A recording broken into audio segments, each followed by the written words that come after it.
వీళ్ళు లా నేస్తం అనే ఒక స్కీమ్ పెట్టి 5,000 రూపాయలు ఇస్తామని 2,677 మందికి ఇచ్చారు. ఈరోజు నేను హామీ ఇచ్చేది మీ అందరికీ, ప్రతి ఒక్కరికి ఏదైతే న్యాయ మిత్ర పేరుతో 7,000 రూపాయలు స్టైఫండ్ ఇవ్వడానికి నిర్ణయం చేస్తాం. అది కూడా నెంబర్ కూడా 3,500 మందికి తక్కువ కాకుండా ఇచ్చే బాధ్యత తీసుకుంటామని మీ అందరికీ హామీ ఇస్తున్నా.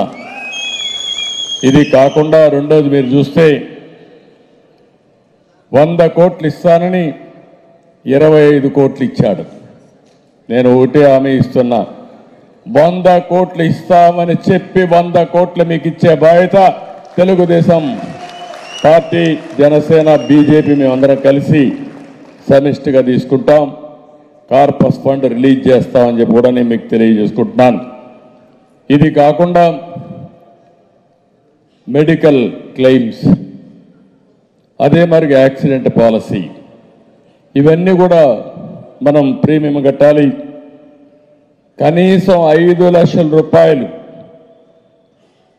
మెడికల్ క్లెయిమ్ కోసం, 15 లక్షల రూపాయలు యాక్సిడెంట్ పాలసీ కోసం ఎంత ప్రీమియం అయితే అంత ప్రీమియం కట్టి, అంటే ఒక పక్క యాక్సిడెంట్ అయ్యి చనిపోతే 15 లక్షలు, లేకపోతే మెడికల్ రీఎంబర్స్మెంట్ ఏదైనా ఉంటే 5 లక్షల వరకు కట్టే బాధ్యత తీసుకుంటామని చెప్పి కూడా నేను మీకు తెలియజేస్తున్నా. ఇంకా ఏదైనా మెయిన్ ఇష్యూస్ ఉంటే సరే, ఇంకంతా మీరందరూ ఉన్నారు, కష్టపడ్డారు, మిమ్మల్ని గౌరవించాలి. హౌస్ ప్లాట్స్ కూడా ఇవ్వడానికి అన్ని విధాలని ప్రయత్నం చేస్తాను. రాత్రింబగళ్ళు న్యాయం కోసం పోరాడే మీకు ఇంటి జాగాలు లేకుండా కరెక్ట్ కాదు. తప్పకుండా చేసి మీ రుణం తెచ్చుకుంటాం.